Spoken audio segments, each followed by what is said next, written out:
लखनऊ में 19 करोड़ 1 लाख रुपए की लागत से निर्मित नौसेना शौर्य वाटिका का लोकार्पण रक्षा मंत्री राजनाथ सिंह और उत्तर प्रदेश के मुख्यमंत्री योगी आदित्यनाथ ने किया। इस अवसर पर आयोजित समारोह को संबोधित करते हुए उत्तर प्रदेश के मुख्यमंत्री योगी आदित्यनाथ ने भारतीय नौसेना और उसकी पूरी टीम का आभार व्यक्त किया, जिन्होंने उत्तर प्रदेश सरकार के साथ मिलकर इस परियोजना को निर्धारित समय सीमा में पूरा किया।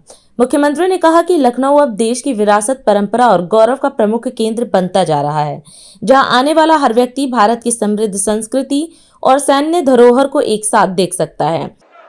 नौसेना वाटिका के आज लोकार्पण कार्यक्रम में लोकप्रिय रक्षा मंत्री और लखनऊ के लोकप्रिय सांसद माननीय राजनाथ सिंह जी का मैं उत्तर प्रदेश सरकार और उत्तर प्रदेश वासियों की ओर से, लखनऊ वासियों की ओर से, उन्हीं के लखनऊ में हृदय से स्वागत करता हूं, अभिनंदन करता हूं।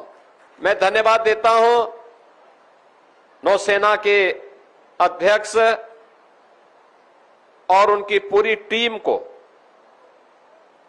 जिन्होंने उत्तर प्रदेश सरकार के साथ मिलकर के इस पूरे कार्यक्रम को सुव्यवस्थित तरीके से आगे बढ़ा करके एक समय सीमा के अंदर यह कार्य हम सबके सामने आज दिया है। अब मेरा मानना है कि प्रदेश की राजधानी लखनऊ में आने वाला कोई भी व्यक्ति लखनऊ के अंदर के भारत की परंपरा के साथ, भारत की विरासत के साथ, भारत की सुरक्षा से जुड़े हुए किसी एक केंद्र के भ्रमण के लिए जा सकता है, देख सकता है और उस पर गौरव की अनुभूति कर सकता है। तो श्रृंखला में यह नौसेना वाटिका उसका एक नया उदाहरण और एक नया केंद्र बनकर के यहां पे प्रस्तुत हुआ है। आईएनएस गोमती एक लंबे समय तक भारतीय नौसेना में, भारतीय नौसेना के माध्यम से भारत की समुद्री सुरक्षा की रक्षा करते हुए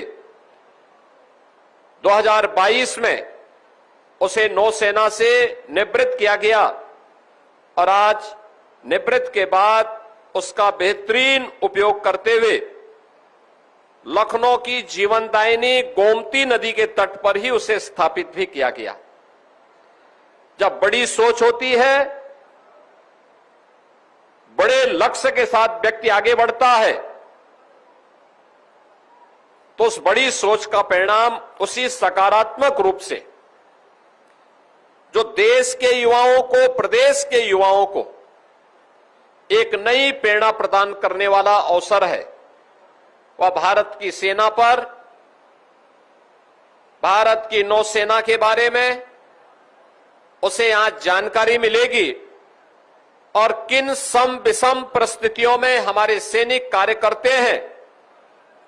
यह उनके लिए जीवन में उन चुनौतियों से जूझने के लिए एक नई प्रेरणा भी होगी।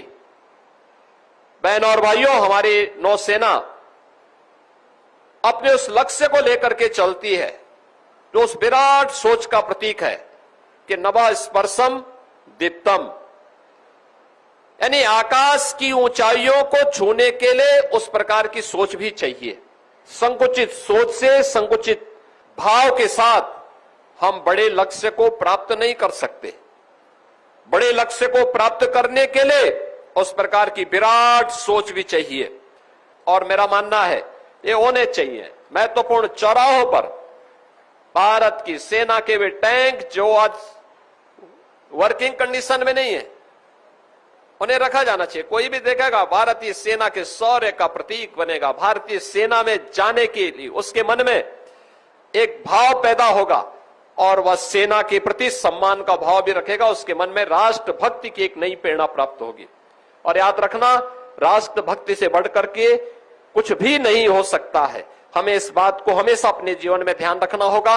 मैं इस नौसेना वाटिका के लिए एक बार फिर से भारतीय नौसेना को हृदय से धन्यवाद देता हूं। लखनऊ वासियों को, प्रदेश वासियों को इस नौसेना वाटिका के आज के इस लोकार्पण के अवसर पर हृदय से बधाई देते हुए अपनी वाणी को विराम देता हूं। धन्यवाद। जय हिंद। आज हम इस कार्यक्रम में आपसे विदा लेते हैं। आप अन्य खबरों के लिए बने रहे। राष्ट्र सर्वप्रथम, वंदे मातरम, जाग उठा है भारत। राष्ट्र सर्वप्रथम, राष्ट्र